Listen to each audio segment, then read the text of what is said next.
Greetings and welcome to the Clipper and Shears podcast. We're glad to have you with us. First of all, let me say this. You don't have to be a millionaire to build a trust fund. You just need a vision, discipline, and the courage to think bigger than your current circumstances. Now, I know some of you are probably thinking, trust fund? That's for rich people, right? Wrong. A trust fund is for anyone who wants to protect their money, grow it, and pass it on. And yes, that includes barbers and hairstylists. People like you and me. So today, I'm going to walk you through the exact steps to build a trust fund, no matter where you're starting from. Because wealth isn't about how much you make, it's about how smart you are with what you keep and how you use it to build a future. Part 1. Let's get real about money. Let's start with the truth. Most of us weren't taught how to handle money growing up. We learned how to fade a client, perfect a twist, run appointments, but not how to budget, invest, or build generational wealth. But here's the good news. You can learn now, and you can pass that knowledge on to your kids, your family, and your community. The very first step to building a trust fund is getting your financial house in order. That means tracking your income, budgeting with intention, saving regularly, and cutting out bad debt like it's a dead-end job. When your money is organized, your mindset changes. You stop reacting to life and you start building something. Part 2. Control the chair and the cash flow. As a barber or stylist, your chair is your throne. It's your business, your empire, your brand. And when you treat it like that, it pays you back. So how do we turn this chair into a cash flow machine? First, price your services based on value, not fear. Second, upsell smart. Offer premium services and products. Third, add income streams. Sell products, teach, host classes, or even start mobile services. And don't just make more. Manage more. Pay yourself a consistent salary from your business. Keep your business and personal accounts separate. That's how you start turning hustle into wealth. Part 3. Stack before you build. Before you build a trust, you need something to put in it. Start with an emergency fund. 3 to 6 months of living expenses in a high-yield savings account. That's your cushion. Then invest. Start with a Roth IRA, a SEP IRA if you're self-employed, low-cost index funds that track the whole market. Even if it's just $200 a month, over time that grows. And guess what? Those investments can later go straight into your trust. Every dollar you invest today is future freedom for your family. Part 4. So what is a trust fund really? Let's break it down in plain English. A trust fund is a legal way to hold your money or property, not just for you, but for your kids, your grandkids, or even a cause you believe in. And the best part? You control the rules. You choose who gets the money, you choose when they get it, and you choose how they're allowed to use it. Want your kids to use it only for college or starting a business? Cool, you can make that happen. Want to make sure the money doesn't get blown on cars and clothes?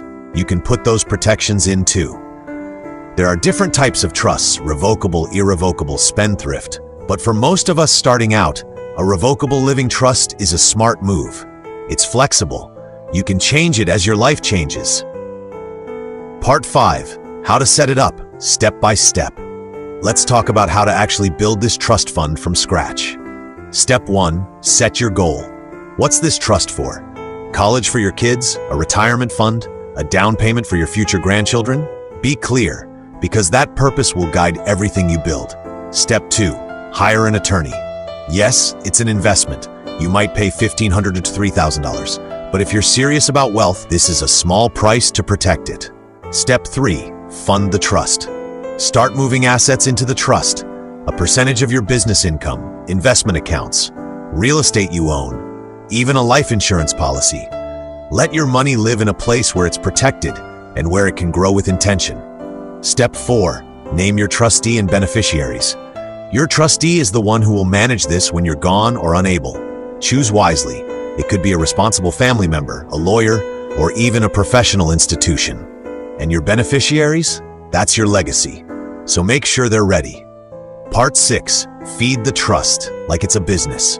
A trust is not a one-time thing. It's a living system. So you've got to feed it regularly.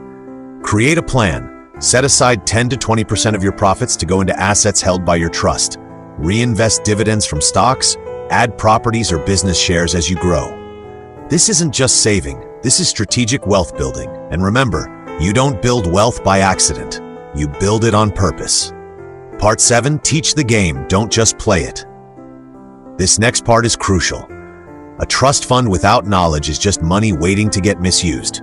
But when you educate your beneficiaries, when you teach them how the trust works, how money works, how ownership works, you create a chain of wisdom that lasts generations.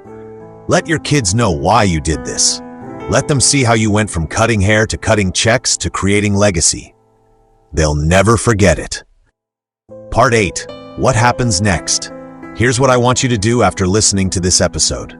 1. Start tracking your income if you haven't already.